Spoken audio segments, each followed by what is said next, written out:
Assalamualaikum warahmatullahi wabarakatuh.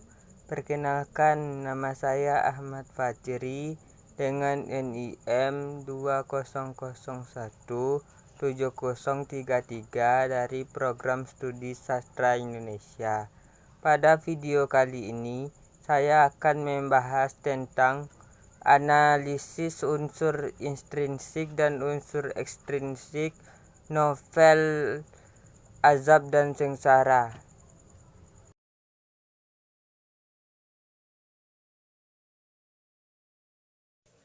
Baiklah, analisis novel angkatan Balai Pustaka yaitu Azab dan Sengsara. Baiklah, yang pertama ada unsur intrinsik. 1. Tema.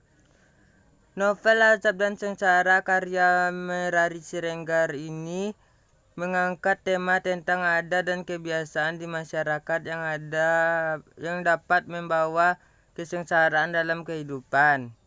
Adat dan kebiasaan yang dijelaskan dalam novel tersebut adalah adat dan kebiasaan menjodohkan anak yang menyebabkan kesengsaraan untuk dua anak manusia karena kasih tak sampai.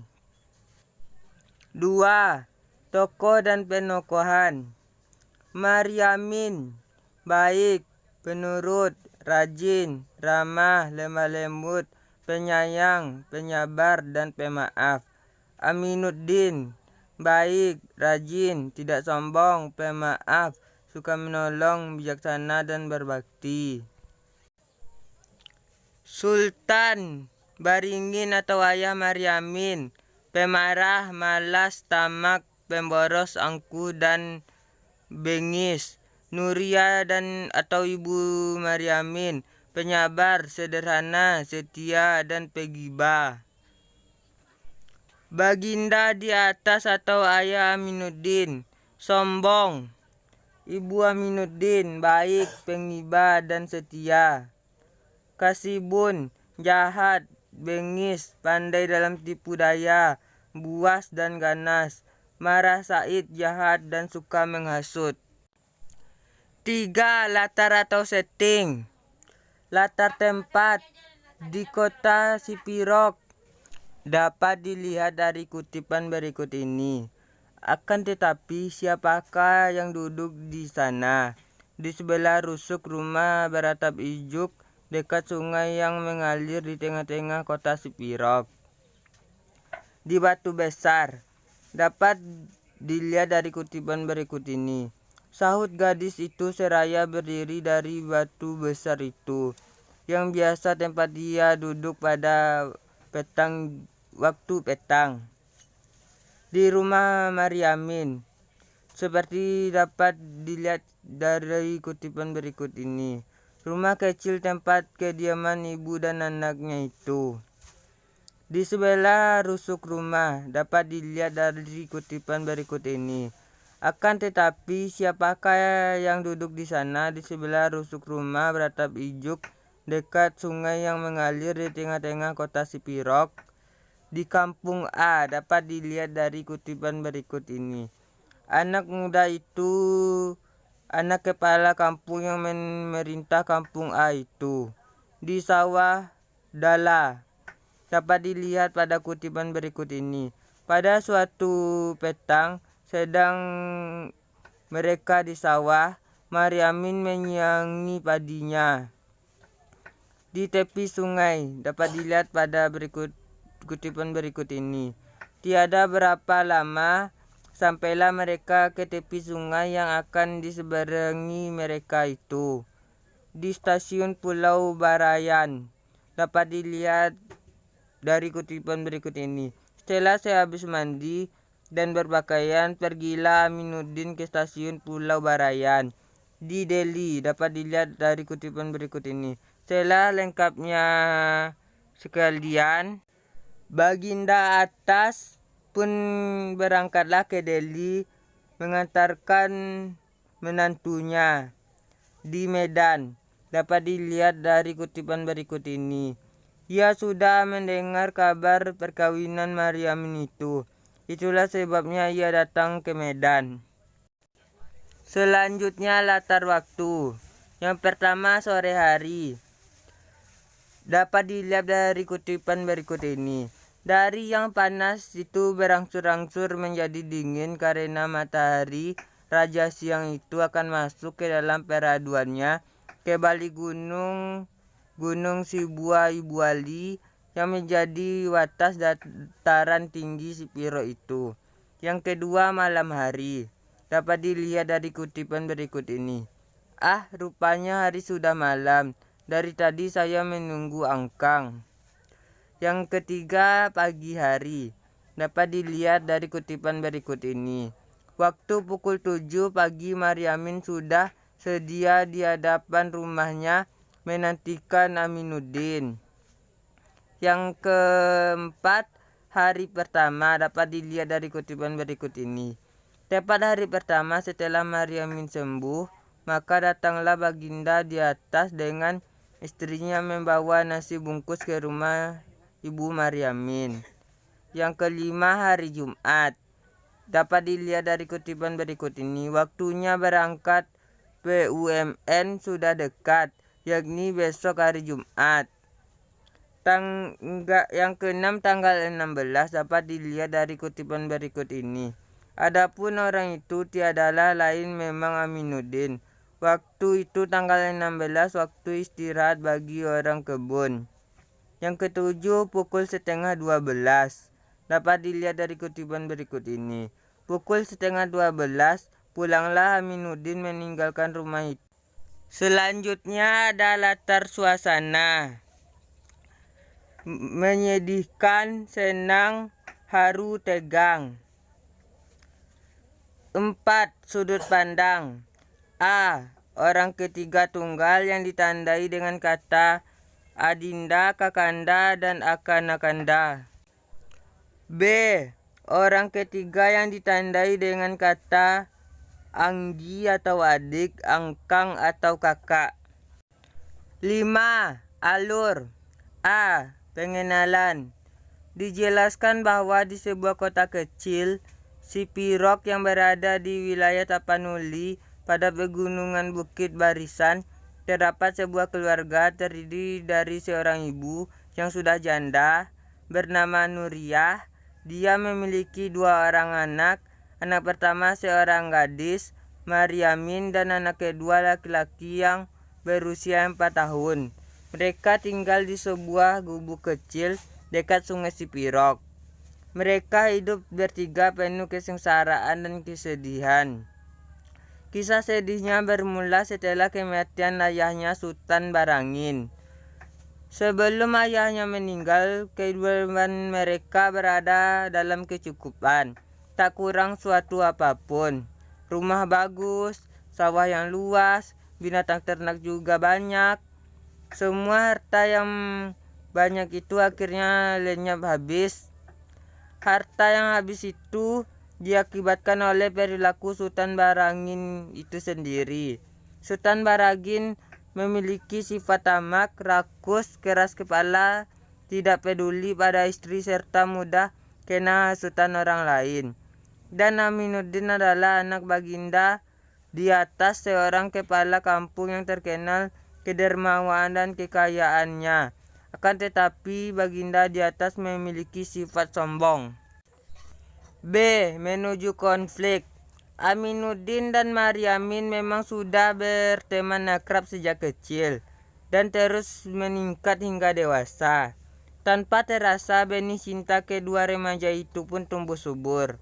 Belakangan ini mereka sepakat untuk hidup bersama, membina rumah tangga. Aminuddin pun berjanji untuk mempersunting gadis itu kelak jika ia sudah bekerja. Janji pemuda itu akan segera dilaksanakan jika ia sudah mendapatkan pekerjaan di Medan. Aminuddin segera mengirim surat kepada kekasihnya bahwa ia akan segera membawa Maryamin ke Medan. Berita itu tentu saja menggembirakan bagi Maryamin. Niat Aminuddin itu disampaikan pula kepada orang tuanya. Ibunya sama sekali tidak berkeberatan, namun lain hal pertimbangan Baginda di atas, ayah Aminuddin.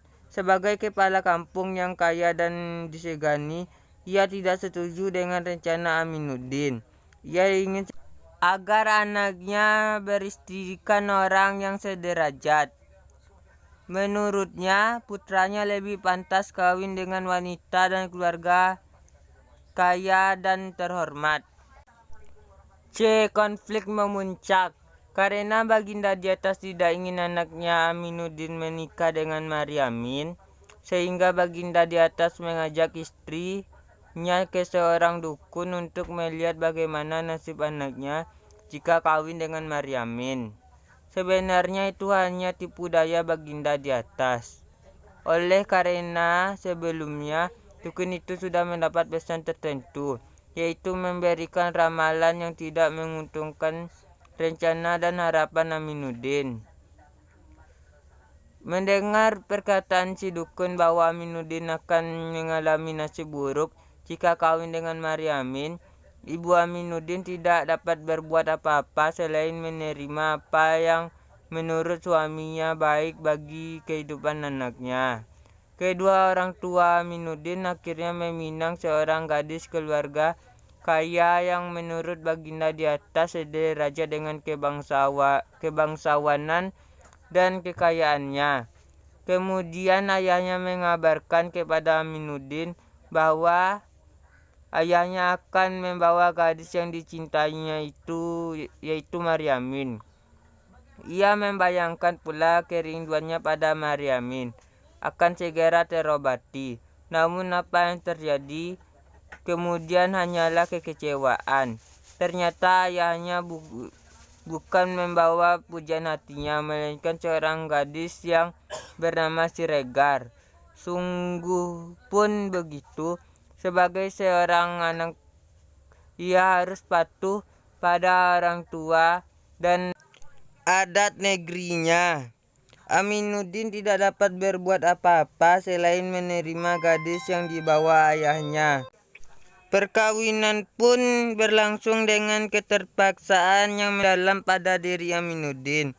Berhati pula ia mengabarkannya pada Maryamin. Bagi Maryamin, berita itu tentu saja sangat memukul jiwanya. Harapannya musnah sudah. Ia pingsan dan jatuh sakit sampai beberapa lama. Tak terlukiskan kekecewaan hati gadis itu. D. Klimaks. Setahun setelah peristiwa itu, atas kehendak ibunya, Maryamin terpaksa menerima lamaran Kasibun, seorang lelaki yang sebenarnya tidak diketahui asal-usulnya. Ibunya hanya tahu bahwa Kasibun seorang kerani yang bekerja di Medan.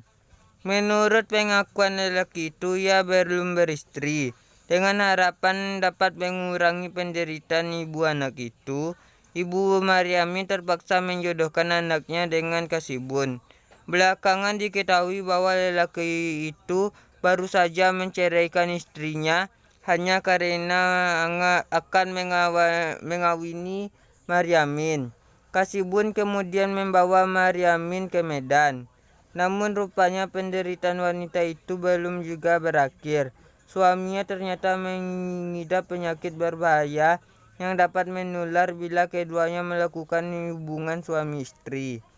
Inilah sebabnya Maryamin selalu menghindar jika suaminya ingin berhubungan intim dengannya. Akibatnya pertengkaran demi pertengkaran dalam kehidupan rumah tangga ia tak dapat dihindarkan. Hal yang dirasakan Maryamin bukan kebahagiaan, melainkan penderitaan berkepanjangan. Tak segan-segan Kasibun menyiksanya dengan kejam. Dalam suasana kehidupan rumah tangga yang demikian, secara kebetulan Aminuddin datang bertandang sebagaimana lazimnya kedatangan tamu. Maryamin menerimanya dengan senang hati, tanpa prasangka apapun. Namun bagi Kasibun, kedatangan Aminuddin itu makin mengobarkan rasa cemburu dan amarahnya. Tanpa belas kasihan ia menyiksa istrinya sejadi-jadinya. Penyelesaian. Tak kuasa menerima perlakuan kejam Kasibun, Maryamin akhirnya mengadu dan melaporkan tindakan suaminya kepada polisi. Polisi kemudian memutuskan bahwa Kasibun harus membayar denda dan sekaligus memutuskan hubungan tali perkawinan dengan Maryamin. Maryamin akhirnya terpaksa kembali ke Sipirok, kampung halamannya. Tidak lama kemudian penderitaan yang silih berganti menimpa wanita itu. Sempurna sudah dengan kematiannya, azab dan sengsara dunia ini telah tinggal di atas bumi, berkubur dengan jasad yang kasar itu. 5. Gaya bahasa. Gaya bahasa yang digunakan dalam novel ini yaitu A. Simile, pengungkapan dengan perbandingan eksplisit yang dinyatakan dengan kata depan dan penghubung, seperti layaknya, bagaikan, lainnya, dan lain-lain. Simile adalah bahasa kiasan berupa pernyataan suatu hal dengan hal lain dengan mengungkapkan kata-kata pembanding secara eksplisit. Jenis gaya ini ditandai oleh pemakaian kata seperti, sebagai, ibarat, umpama, baik, laksana, serupa. Seperti kutipan berikut ini. Bagai ombak yang berpalu-paluan di atas laut yang lebar, sedang padi itu bagai air yang hijau rupanya, bagai orang yang hanyut di lautan kesusahan. Karena nasibnya manusia itu bagai roda, kadang-kadang di atas, kadang-kadang di bawah. Ibarat bunga yang belum kembang, bagai matahari yang menyinari perkawinan kita dengan cahaya kegirangan. Ibarat gendang kalau dipalu keras suaranya, dibelah tak ada isinya.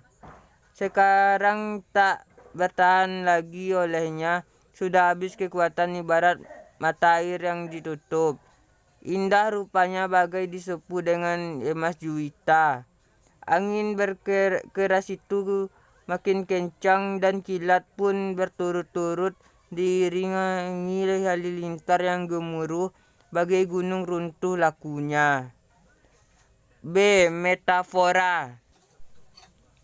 Majas metafora membantu orang berbicara atau menulis untuk menggambarkan hal-hal dengan jelas, dengan cara membanding-bandingkan suatu hal dengan hal lain yang memiliki ciri-ciri dan sifat yang sama, yang dapat dilihat dari kutipan berikut ini.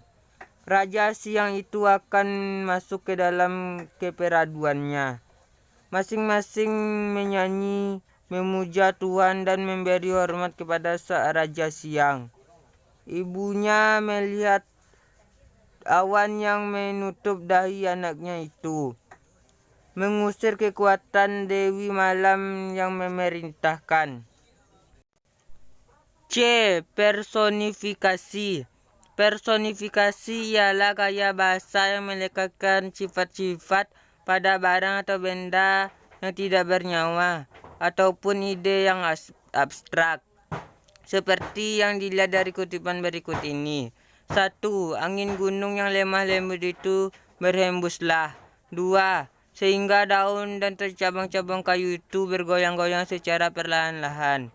3. Batang padi yang tumbuh di sawah luas itu pun dibuaikan angin. D. Hiperbola. Hiperbola merupakan pengungkapan yang melebih-lebihkan kenyataan, sehingga kenyataan tersebut menjadi tidak masuk akal, seperti yang dilihat dari kutipan berikut ini. 1. Matanya yang berkilat-kilat serta serang itu. 2. Dan air matanya bercucuran pada pipi yang halus itu. 3. Cahaya mata si ibu yang cemerlang itu membawa hati sekecil. E. Oksimoron. Oksimoron ialah gaya bahasa yang berupa pernyataan yang di dalamnya mengandung pertentangan dengan menggunakan kata-kata yang berlawanan dalam frase atau dalam kalimat yang sama, seperti yang dilihat dari kutipan berikut ini. 1. Sungguh pun tak enak dirasa di lidahku nanti, akan tetapi lezat juga pada perasaan hatiku. F. Paradoks. Paradoks merupakan pengungkapan dengan menyatakan dua hal yang seolah-olah bertentangan, namun sebenarnya keduanya benar, seperti yang dilihat dari kutipan berikut ini. Matanya saja yang menatap ke sana, tetapi daun beringin yang bergoyang-goyang itu tak akan nampak pada matanya. Dua, tiadalah ia melihat nyala lampu itu, melainkan seolah-olah barang lain lah yang nampak olehnya. 7. Amanat. Jangan sombong atau menghambur-hamburkan uang untuk sesuatu yang percuma atau tidak berguna. Lebih baik uang tersebut diberikan kepada yang memang membutuhkan. Agama adalah penopang hidup yang memberikan tenaga dan semangat untuk menjalani semua derita dan kesukaan hidup ini. Sehingga jangan mudah terbawa oleh hasutan setan yang akan menjerumuskan. Padahal Tuhan menjadikan makhluk berpasang-pasangan agar mereka saling berkasih-kasihan, bukan mendatangkan azab dan kesengsaraan seperti perjodohan yang hanya ditentukan oleh orang tua dan anak hanya tinggal mengikuti keinginan orang tua tersebut. Adat dan kebiasaan yang kurang baik sebaiknya dihilangkan agar tidak menyengsarakan bagi orang yang menjalankannya. Jangan mengambil hak orang lain. Unsur ekstrinsik. 1. Latar belakang pengarang. Marari Siregar dilahirkan di Sipirok, Sumatera Utara, adalah seorang sastrawan Indonesia yang berasal dari angkatan Balai Pustaka.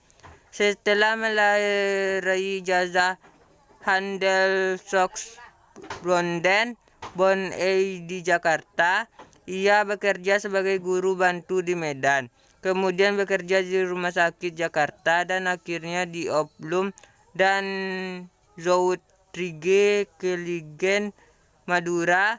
Selain azab dan sengsara yang merupakan tonggak kesus sastra Indonesia, ia juga menulis cerita Si Jami dan Si Johan yang merupakan saduran karya Jus van Maurik. 2. Nilai-nilai yang terdapat dalam novel Azab dan Sengsara. A. Nilai moral. Dari novel Azab dan Sengsara ini terdapat beberapa nilai moral, yaitu kepatuhan seorang anak kepada orang tuanya. Maryamin contohnya, ia sangat berbakti pada ibunya. Dengan sabar dan ikhlas ia merawat ibunya yang sakit parah. Ia tak sedikit pun menyakiti hati ibunya dengan memperlihatkan rasa sedihnya karena ditinggal oleh Aminuddin. Selain itu, ia juga bekerja untuk membantu ekonomi keluarganya. Hal tersebut memperlihatkan rasa tanggung jawabnya sebagai seorang anak. Begitu pula ketika ibunya menginginkan untuk menikah dengan seorang kerani yang bernama Kasibun, Maryamin tidak berani menolak karena tidak ingin menyakiti hati ibunya. Rasa patuh itu pun diperlihatkan oleh Aminuddin. Ia yang sangat menghargai Maryamin menjadi istrinya terpaksa harus menikahi gadis lain karena ayahnya tidak menyetujui jika menikah dengan gadis yang status sosialnya tidak sepadan dengan keluarganya. Nilai moral lain yaitu istri yang sangat berbakti dengan mencintai suaminya apa adanya yang diperlihatkan oleh Nuria ibunda Maryamin. Ia tetap dengan tulus mencintai Sultan Baringin, padahal perangai Sultan Baringin sangat buruk dan bahkan seringkali menyakiti hatinya. Dalam keadaan melarat pun ia masih tetap mencintai suaminya itu, merawatnya saat sakit hingga ajal menjemputnya. Selain itu, adik Sultan Baringin yang bernama Baginda Mulia juga memperlihatkan kepada pembaca tentang nilai moral. Ia sangat menghormati kakaknya, padahal Sultan Baringin sangat membencinya dan menghormati kakaknya.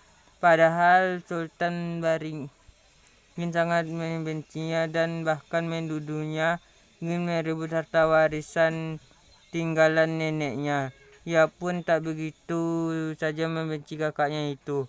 Ia berusaha agar Sultan Baringin dapat menerimanya dan tidak menuduhnya ingin merebut harta warisan. Namun kakaknya yang keras dan tetap menuntut diproses secara hukum. B. Nilai agama. Sebagai seorang umat yang beragama, ketika menghadapi cobaan hidup kita harus tetap bersabar, berusaha menghadapi dengan tabah dan bertawakal kepada Allah. Hal ini tercermin pada novel ini. Maryamin yang selalu mendapatkan sengsara karena kehidupannya yang melarat, tidak bisa bersatu dengan kekasihnya, serta memperoleh suami yang jahat.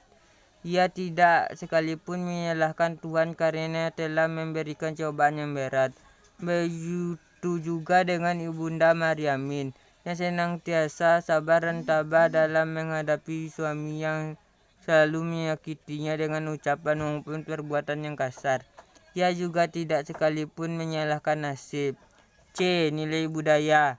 Nilai budaya yang menonjol pada novel ini yaitu adat masyarakat Sipirok waktu itu masih sangat kental dengan akan adat Melayu. Masih jelas sekali adanya perjodohan. Dalam hal ini perjodohan ini pun masih ada aturan yang berlaku, yaitu anak orang terpandang haruslah menikah dengan anak orang terpandang pula. Kemudian masyarakat yang masih sangat menghormati kepala kampungnya. Kepala kampung dianggap sebagai orang yang sangat tinggi kedudukannya. D. Nilai pendidikan. Nilai pendidikan yang dapat kita petik dari novel Azab dan Sengsara yaitu anak haruslah patuh pada kedua orang tua dan menuruti apa kata mereka selama ini bukan perbuatan maksiat. Selain itu kita harus belajar untuk dapat bersabar karena orang yang bersifat baik belum tentu merasakan hidup yang baik pula. Nilai sosial. Dalam novel Azab dan Sengsara, karya Mariari Siregar ini sangat menggambarkan hubungan manusia dalam kehidupan bermasyarakat sangat jelas. Hubungan sosial tersebut meliputi sikap tolong-menolong, saling menghargai dan menghormati sesama manusia, peraturan-peraturan ada dalam pernikahan dan sebagainya. Sikap tolong-menolong ditampakkan oleh tokoh Amiruddin ketika menolong Maryamin yang terjatuh di sungai.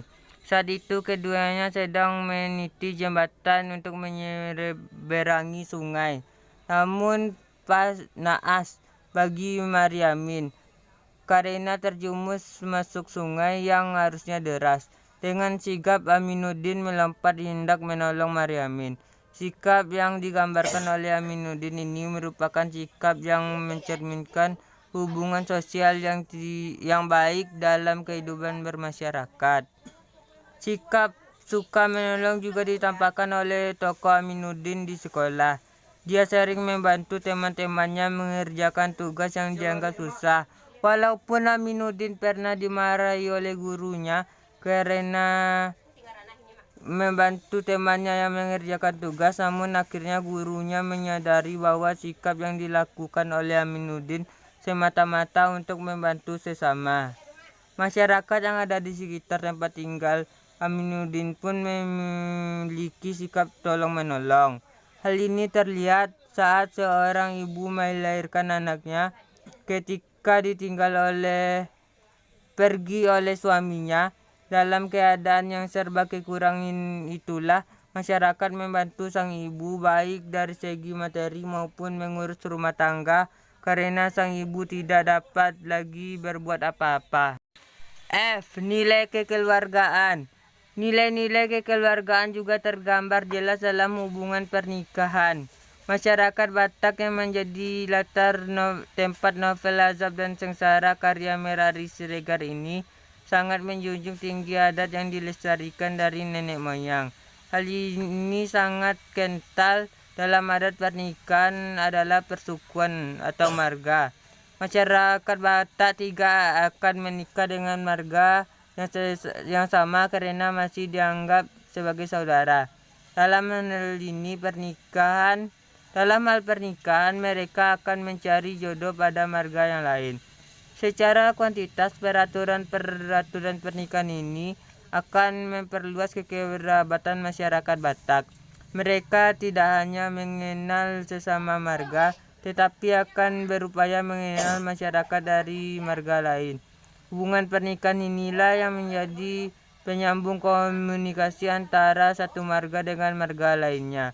Selain sikap tolong-menolong dalam novel Azab dan Sengsara, karya Merari Siregar ini digambarkan pula sikap saling menghargai dan menghormati sesama. Hal ini dapat dilihat saat Baginda di atas berkunjung ke rumah Mariamin. Walaupun Baginda di atas telah dilukai hati Mariamin, telah melukai hati Mariamin, namun Mariamin tetap menjamu Baginda di atas sebagaimana layaknya seorang tamu. Masyarakat Batak akan selalu berupaya untukku tetap menyambung tali silaturahmi. Konflik yang pernah terjadi antara keluarga Aminuddin dan keluarga Mariamin seakan tidak pernah terjadi. Keluarga Mariamin menerima Baginda di atas dengan ramah tamah.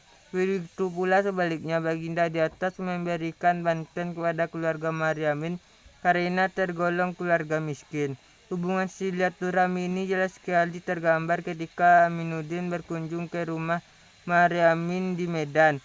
Telah mendapatkan berita bahwa Mariamin telah menikah dan tinggal di Medan bersama suaminya. Aminuddin mengunjungi Mariamin karena dianggap sebagai saudara sekampung. 3. Pendekatan sosio-psikologis. Dalam novel Azab dan Sengsara, karya Merari Siregar, penggambaran hubungan manusia dalam kehidupan bermasyarakat sangat jelas. Hubungan sosial tersebut meliputi sikap tolong-menolong, saling menghargai dan menghormati sesama manusia, peraturan adat dalam pernikahan, dan sebagainya. Nilai-nilai sosial juga tergambar jelas dalam hubungan pernikahan masyarakat Batak yang menjadi latar belakang tempat novel Azab dan Sengsara karya Merari Siregar ini sangat menjunjung tinggi adat yang sudah dilestarikan dari nenek moyang. Hal ini sangat kental dalam adat pernikahan adalah persukuan atau marga. Masyarakat Batak tidak akan menikah dengan marga yang sama karena masih dianggap sebagai saudara. Dalam pernikahan mereka akan mencari jodoh pada marga yang lain. Secara kuantitas, peraturan pernikahan ini akan memperluas kekerabatan masyarakat Batak. Sekian dari saya. Kalau ada kesalahan kata-kata dalam penyebutan nama atau sebagainya, saya mohon maaf. Wabillahi taufiq wal hidayah. Wassalamualaikum warahmatullahi wabarakatuh.